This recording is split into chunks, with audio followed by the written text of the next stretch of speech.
Chers frères et sœurs dans le Seigneur, nous voici dans notre deuxième partie de notre émission d'intercession de prière pour notre cher et beau pays, le Grand Congo, le Congo-Brazzaville et le Congo-Kinshasa.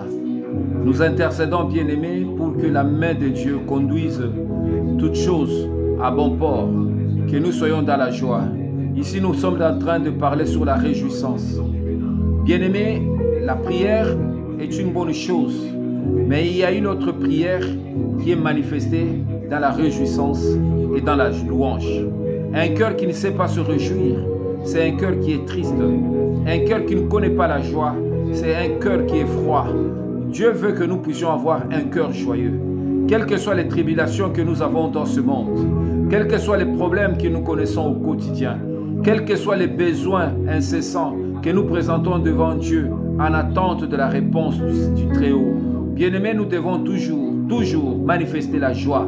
Parce que la joie, c'est la clé qui nous permet de rentrer, Seigneur, dans le plan céleste. La joie, bien-aimé, c'est la clé qui nous ouvre le cœur, qui nous ouvre l'âme. Parce que l'âme sans joie, le travail sans joie, bien-aimé, ça produit des ondes négatives. Il est très important, bien-aimé, de nous considérer qui réellement nous sommes. Qui réellement nous sommes. Comment Dieu nous voit. Comment Dieu nous considère. Malgré tout ce que tu peux avoir, malgré tout ce que tu es, malgré la statue que tu as, bien-aimé, la manière dont tu te considères n'est pas la même manière que Dieu te considère. Dieu nous considère, bien-aimés, comme étant d'abord ses enfants. C'est que nous avons le privilège d'être un enfant de Dieu. Jésus a dit à tous ceux qui l'ont reçu, à ceux qui croient en son nom, il leur donna le pouvoir d'être les enfants de Dieu. À ceux qui l'ont reçu, à ceux qui croient en son nom, il leur donne le pouvoir de devenir enfants de Dieu. Être un enfant de Dieu, c'est un pouvoir. Vous voyez, bien-aimé, être un enfant de Dieu, c'est un pouvoir. Et c'est Jésus qui donne le pouvoir au travers du Saint-Esprit. Donc, le privilège, c'est que nous sommes des vainqueurs. Les vainqueurs constituent l'épouse de Christ. L'épouse de Christ que nous avons montré tout à l'heure dans notre émission passée, c'est que l'épouse de Christ, c'est un vainqueur. C'est une vainqueur. Et régneront à ses côtés sur la terre. Ici, la dimension de règne, bien-aimé, il y a un règne qui va se faire au ciel. Mais il y a un règne qui va se faire sur la terre. Quand nous parlons de que ton règne vienne, il y a deux sortes de règne. Il y a le règne qui va se faire sur la terre comme ça s'est fait dans le ciel. Dans le ciel, depuis la chute de Satan, Lucifer, il y a un règne absolu dans le ciel. Mais il y a un processus d'un règne dans lequel nous rentrons, mais qui n'est pas encore effectif. Parce que Christ n'a pas encore pris corps sur la terre, où son règne n'est pas encore effectif sur la terre. Voilà pourquoi, bien-aimé, il combat. Nous sommes dans le combat. Et Christ est en train de se battre pour préparer l'épouse. Afin que, lorsqu'il y a le mariage, les noces, Christ maintenant rentre dans sa gloire avec sa femme. Ils régneront maintenant sur la terre. Il va régner avec qui? Il va régner avec nous. Dieu a donné la terre aux fils des hommes. Nous allons régner sur cette terre, bien-aimée. Ce n'est pas les francs-maçons qui vont régner. Ce n'est pas la Rose-Croix qui va régner. Ce n'est pas les magiciens ou les sorciers qui vont régner. Mais c'est les chrétiens qui vont régner, les fils de Dieu qui vont régner, qui vont prendre place dans des structures, dans des sphères décisionnelles. C'est eux qui vont décider surtout sur la politique du monde, sur la politique commerciale, sur la politique économique, sur la politique financière de notre nation. C'est les chrétiens. Voilà pourquoi nous devons nous préparer, bien-aimés, à prendre nos positions. Nous sommes appelés à régner avec Christ sur la terre. Nous ne sommes pas le rebut de ce monde. Nous ne sommes pas la bouse de ce monde. Mais nous sommes, bien-aimés, une race élue, les sacrificateurs de Jésus. Voilà pourquoi, bien-aimés, je vous donne que nous devons avoir une mentalité de vainqueur. Une mentalité de vainqueur, bien-aimés. Le vainqueur, d'abord, c'est l'épouse qui régneront à côté de Jésus sur la terre.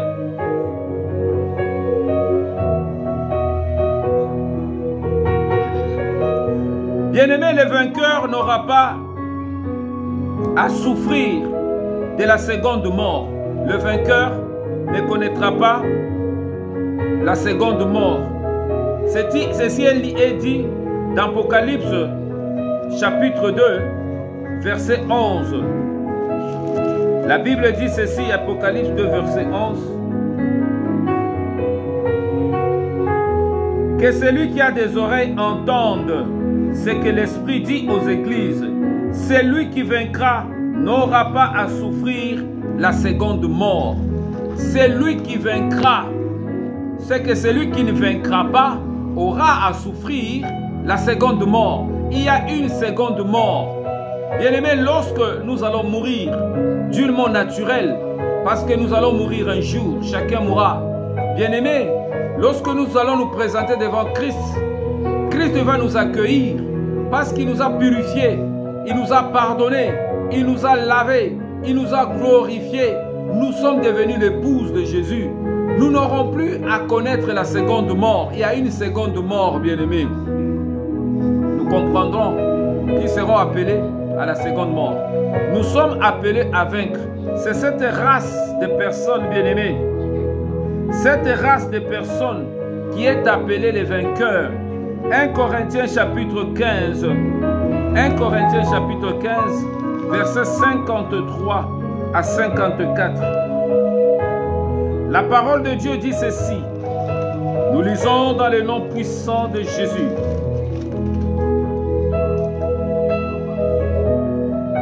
Car il faut que le corps corruptible revête l'incorruptibilité et que ce corps mortel revête l'immortalité.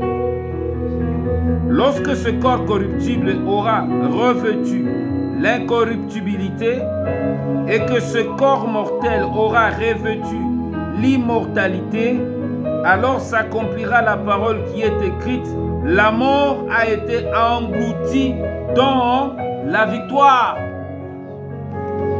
Les vainqueurs vont engloutir la mort. Pourquoi? Parce qu'il y aura une métamorphose.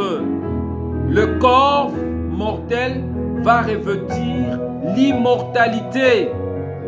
Ce qui est bien aimé, c'est ce que la sémence qui tombe en terre pourrit. C'est la mort. Et lorsqu'elle ressort, elle ressort le rajeuni.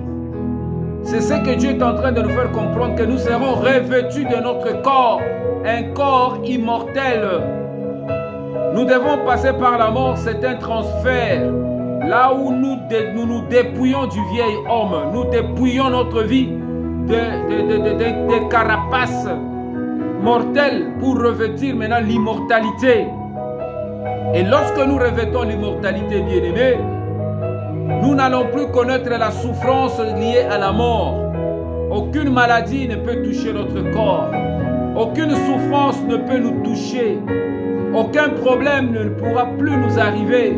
Le soleil n'aurait aucun effet sur nous. Nous ne consentirons ni froid, ni fraîcheur.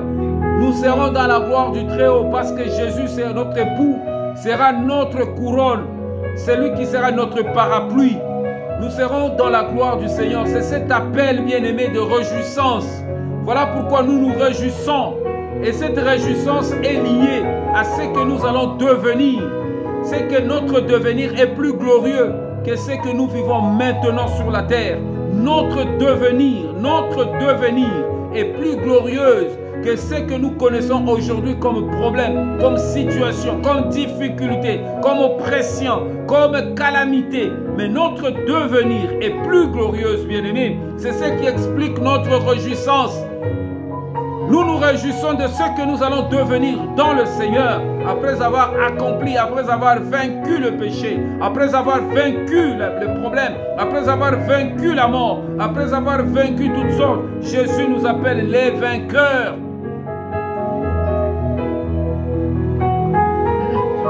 À celui qui vaincra, il ne connaîtra plus la souffrance liée à la mort, de la seconde mort. À celui qui vaincra, nous sommes appelés les vainqueurs. Voilà pourquoi, bien-aimés, les vrais vainqueurs c'est nous qui nous battons jour et nuit. C'est nous qui prenons notre croix et qui ne lâchons pas prise et qui continuons à marcher, même dans les moments difficiles, même dans les moments de ténèbres, même dans des moments sombres de notre vie. Mais nous ne nous lâchons pas. Nous tenons la main de notre Seigneur. C'est nous les vainqueurs qui se lèvons le matin, très tôt le matin, qui fléchissons les genoux devant le Seigneur et qui espérons en ses promesses, à ce qu'il va accomplir, qui croyons que le Congo va changer et les choses que nous vivons aujourd'hui ne seront pas éternelles, que l'obscurité ne rayeront pas toujours sur nos familles et que Dieu va délivrer nos vies, il va délivrer nos familles et nous connaîtrons un jour nouveau où une histoire nouvelle sera inscrite, où un chant nouveau sera entonné dans nos bouches, dans les bouches des enfants qui allaitent à la mamelle. Oui, c'est ça notre réjouissance. Nous sommes des vainqueurs. Bien-aimé, le vainqueur, c'est celui qui accomplit. C'est celui qui accomplit les œuvres prescrites par Christ. Le vainqueur, c'est celui qui accomplit les œuvres prescrites par Christ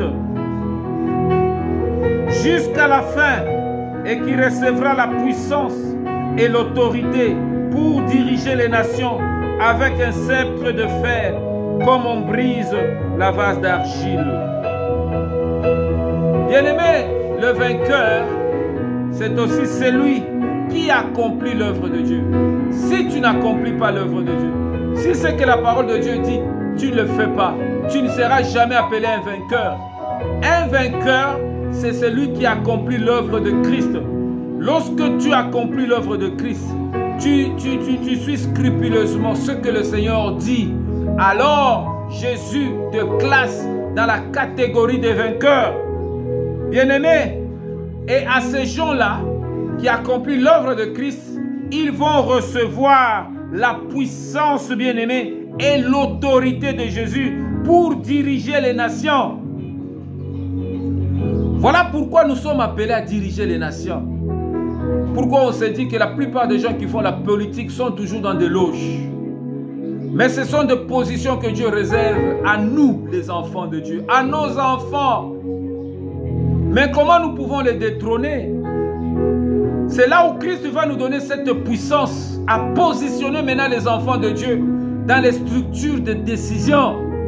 Il faut une autorité, il faut un investissement, il faut un mécanisme qui doit bannir l'idiotie, qui doit bannir la médiocrité, qui doit bannir toutes sortes de bassesse dans notre vie, qui nous amène à accomplir l'œuvre de Dieu, à marcher dans la parole de Dieu et qui nous investit d'une autorité divine. Jésus était investi d'une autorité divine. Et ce qui faisait que tout le monde accourait vers lui pour l'entendre. Il avait l'autorité sur les nations du monde. Aucun problème devant Jésus ne trouvait la solution. Jésus veut nous investir de cette autorité. Quels que soient les problèmes qui se trouvent dans notre nation, que nous ayons la capacité de le résoudre et de changer le cours des choses. Vous voyez, bien-aimés, en créant même des circonstances qui peuvent bouleverser même le monde politique afin d'établir les enfants de Dieu sur le trône. L'Église a ce pouvoir, mais il faut que ce soit une Église qui accomplit l'œuvre de Dieu, qui marche dans la parole de Dieu, qui craint Dieu. Pas une Église morte, pas une Église qui est tournée vers l'amour de l'argent, vers le monde, mais une Église véritable qui exerce le pouvoir de Jésus sur la terre. C'est de cela, bien-aimés, que la parole de Dieu est en train de nous instruire. La deuxième catégorie des vainqueurs. La première catégorie, bien-aimés, nous l'avons vu, c'est ceux-là qui n'auront pas à souffrir, à connaître la seconde mort, car ils sont revêtus de l'immortalité. Il y a des gens bien-aimés que Dieu va revêtir de l'immortalité, ils ne connaîtront jamais la seconde mort. La deuxième catégorie, c'est les personnes qui accomplissent la volonté de Dieu, qui marchent dans la foi, qui accomplissent l'œuvre de Dieu et à qui Dieu va donner maintenant la puissance et l'autorité sur les nations. La troisième catégorie des vainqueurs bien-aimés, c'est celui qui marche avec dignité, en vêtements blancs, n'aura pas son nom effacé du livre de vie, et Jésus le reconnaît toujours devant son Père et ses anges. Apocalypse chapitre 3, verset 5, nous parle d'une troisième catégorie de vainqueurs qui dit ceci: celui qui vaincra sera revêtu ainsi de vêtements blancs. Je n'effacerai point son nom du livre de vie, et je confesserai son nom devant mon Père et devant ses anges. Celui qui vaincra sera revêtu de blanc. La troisième catégorie, c'est des personnes que Jésus revêt de blanc. La blanc, bien aimé, signifie la sainteté, l'immuabilité, la purification. Jésus va revêtir une troisième catégorie des vainqueurs, des habits blancs. Et ces gens bien-aimés qui seront revêtus des habits blancs, Jésus dit: je n'effacerai point son nom du livre de vie. C'est qu'il y a des noms qui sont inscrits dans le livre de vie. Jésus l'avait parlé autrefois lorsqu'il avait envoyé les apôtres 2 à 2 aller évangéliser dans toute la ville. Ils sont revenus avec un témoignage en disant: même les aveugles ont vu. Nous avons vu le paralytique marcher, nous avons vu les esprits impurs sortir des corps des gens. Jésus a dit: ne vous réjouissez pas de ce que vous avez fait, mais réjouissez-vous de ce que vos noms sont inscrits dans le livre de vie. Ce sont les catégories des vainqueurs bien-aimés. Lorsqu'ils sont dans la mission, lorsqu'ils sont dans le champ de Dieu, lorsqu'ils sont envoyés par Dieu, ils reviennent avec un résultat positif. Lorsque Dieu leur charge de faire quelque chose, bien-aimés, ils ne retournent pas avec un échec, mais ils retournent avec un résultat en disant: Maître, tu nous as envoyé faire ceci, voilà ce que j'ai fait.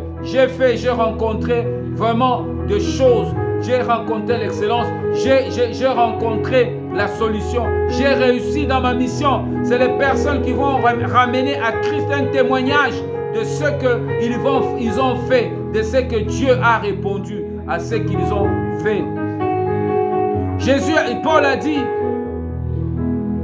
j'ai combattu le bon combat de la foi, j'ai couru, j'ai remporté la course. Désormais la couronne de la gloire me sera donnée. C'est quelqu'un qui est venu avec un témoignage. Il a combattu dans la carrière de Jésus. Il a remporté la victoire.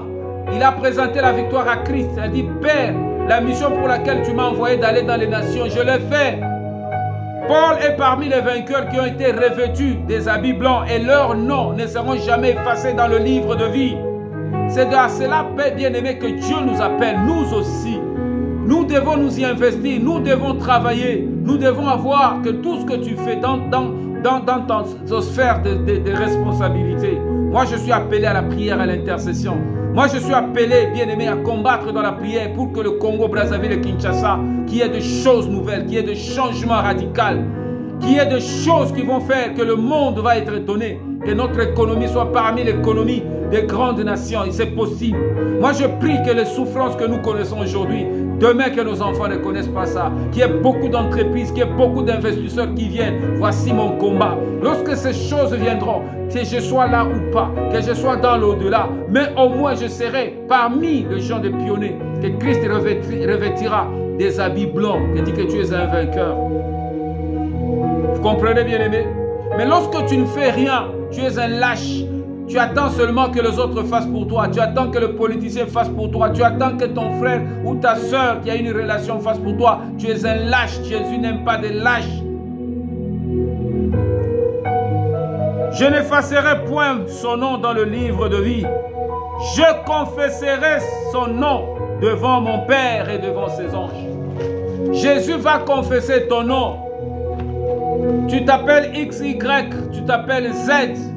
Revêtu des habits blancs devant Jésus, Jésus te prend. Il maintient ton nom dans le livre. Même si le diable t'accuse, de mal que tu as fait, de péché que tu as fait. Non, lui là, il ne mérite pas que son nom soit inscrit. Parce que c'est le travail que le diable fait, bien-aimé. Il est l'accusateur de nos frères. Il nous accuse jour et nuit. Lui ne voit que nos petites faiblesses, il ne voit que nos défaillances, il ne voit que nos petites choses. Il amène devant Dieu pour nous accuser. Mais Jésus dit à celui-là, je n'effacerai point son nom dans le livre de vie. Et je vais le présenter devant mon Père. Je vais le présenter devant mon Père. La troisième catégorie des vainqueurs seront présentés devant Yahweh, l'Éternel, le Créateur de l'univers. Nous allons prier, bien-aimé. Seigneur, je te remercie et je te rends grâce. Tu as dit, celui qui vaincra sera revêtu de blanc. Tu n'effaceras point son nom dans le livre de vie. Et tu vas le présenter devant ton Père, ô Éternel, cette épouse que tu as rachetée à un grand prix, au prix de ton sang. Cette épouse, ô Éternel, notre Dieu, qui est la race des vainqueurs, la race des vainqueurs. Cette race des vainqueurs qui ne connaîtra pas la seconde mort, parce qu'ils sont revêtus de l'immortalité. Je prie, Père éternel, que je suis parmi ces vainqueurs, que je sois revêtu de l'immortalité, que le soleil n'ait aucun pouvoir sur moi, que la pauvreté n'ait aucun pouvoir sur ma vie, sur ma famille, sur ma maison, sur mon travail, que le regret, les soucis de ce monde n'aient aucun pouvoir sur moi, parce que mon esprit, ma vie est revêtue de l'immortalité. C'est cette catégorie de vainqueurs, ô Éternel, que tu annonces maintenant. Ceux-là, Père éternel, les vainqueurs, bien-aimés, c'est lui qui accomplit ton œuvre. C'est lui-là, Père éternel, que tu as racheté à un grand prix. Que je sois parmi la deuxième catégorie des vainqueurs. C'est lui, ceux qui accomplissent l'œuvre de Dieu. Donne-nous la force, Seigneur, d'accomplir ton œuvre chaque jour. Donne-nous un cœur, ô Éternel, d'accomplir ton œuvre le matin comme le soir. Tu as dit que ce livre de la loi ne s'éloigne point de ta bouche. Médite-le jour et nuit afin que tu aies des succès dans toutes tes entreprises et que tu réussisses. Donne-nous un cœur de méditer. Donne-nous un cœur de s'abstenir de tout ce qui souille notre esprit, de souiller qui souille notre corps, qui souille notre âme, qui souille nos pensées. Donne-nous, Seigneur notre Dieu, la force d'accomplir chaque jour ta parole, de ne pas accomplir l'œuvre de l'ennemi. Donne-nous la force, Seigneur, dans le Grand Congo, à nos dirigeants, de se tourner vers toi, de se tourner vers son Créateur. Père, pour que nous soyons des vainqueurs, que nous puissions recevoir la puissance et l'autorité sur les nations. Sinon nous serons, Seigneur, sous l'emprise de la puissance des nations. J'aimerais, Père éternel, recevoir cette puissance et cette autorité sur les nations. Voilà pourquoi je m'active tant peu à pouvoir, Seigneur, accomplir ton œuvre. Donne-moi la force, Seigneur. Donne à mon frère la force d'accomplir ton œuvre, ô Jésus, afin que je sois revêtu de la puissance et de l'autorité sur les nations, sur le Grand Congo, sur l'Afrique centrale, l'Afrique de l'Est, l'Afrique de l'Ouest, afin que lorsque je prie sur le Congo, que mes prières soient puissantes et que j'ai l'autorité sur les esprits impurs qui dérangent, c'est notre Dieu, notre nation. Seigneur, donne-moi la puissance et l'autorité. Parce que, Seigneur notre Dieu, je crois que je suis parmi les vainqueurs qui doivent accomplir l'œuvre de Dieu. Je te remercie, Seigneur, pour cette puissance. Je vais paître les nations avec une verge de fer, les briser comme l'argile. Éternel, je te remercie pour cette puissance que tu manifestes dans ma vie. Désormais, ô Éternel, mes prières seront puissantes et pleines d'autorité pour transporter les montagnes et les jeter dans la mer, pour changer le cours de l'histoire, pour changer le temps et les circonstances, pour manifester la gloire de Dieu dans le Grand Congo, pour détruire l'œuvre de l'impie, pour détruire la puissance de la mort. Au nom de Jésus, au nom de Jésus. Merci pour cette troisième catégorie, Seigneur, des vainqueurs. Ceux-là, Père éternel, qui sont revêtus des habits blancs, et que leurs noms ne sont jamais effacés dans le livre de la vie et que tu présenteras devant ton Père. Merci Seigneur pour cette troisième catégorie, que tu revêts des habits blancs. Revêt-nous des habits blancs, Seigneur. Revêt notre cœur, des pensées pures, des comportements purs, des sentiments qui ont été en Jésus-Christ, d'humilité, des sentiments de noblesse, des sentiments de louange, d'action de grâce, des sentiments de sagesse, ô Éternel. Je prie que mon cœur soit plus enraciné en toi, dans l'amour de Dieu. Je prie, ô Éternel, que tout ce qui est obscur, tout ce qui n'est pas correct et juste, soit ôté. Que ma vie soit revêtue des habits blancs. J'aimerais que ces habits, Seigneur notre Dieu, soient les habits de louange, les habits d'adoration, soient les habits, Seigneur, d'amour, de paix, de justice, de sainteté, d'honneur. Seigneur, soient les habits de gloire, ô Éternel, que tu avais revêtus Adam et Ève lorsqu'ils étaient dans le jardin de Gethsémane. Tu étais étonné de savoir lorsqu'ils disaient qu'ils étaient nus. Et pourtant tu as dit, qui vous a dit que vous êtes nus? Ils étaient revêtus des habits blancs, Père Éternel, et leur nom était toujours inscrit dans le livre de vie. J'aimerais que je réintègre, Seigneur, cette nature de blancheur, cette nature de gloire, ô Éternel, et que lorsque je me représente devant toi, tu vois tes habits, tu vois les habits blancs, Seigneur. Tu vois un cœur pur qui parle, qui crie vers toi, ô Éternel, qui crie vers toi, ô Saint des Saints. C'est de cela, bien-aimé, que je prie que le Congo, Seigneur, soit, Seigneur notre Dieu, cette race de sacrificateurs, ces gens, Père éternel, qui sont revêtus des habits blancs, qui sont revêtus, que leur nom soit inscrit et ne soit pas effacé dans le livre de vie, et qui seront présentés au temps opportun, Seigneur, devant le Père, le Créateur du ciel et de la terre. Oui, merci Seigneur pour ce moment. Merci Seigneur pour la grâce que tu nous fais d'être parmi les vainqueurs, d'être une race de vainqueurs, d'être Seigneur notre Dieu, d'avoir une mentalité de vainqueurs dans le nom puissant de Jésus. Merci Seigneur, merci pour ton amour, merci pour ta bonté, merci pour ta justice. Que ton nom soit béni, que ton nom soit glorifié. Dans le nom puissant de Jésus, nous disons Amen. Que Dieu vous bénisse. À la troisième émission.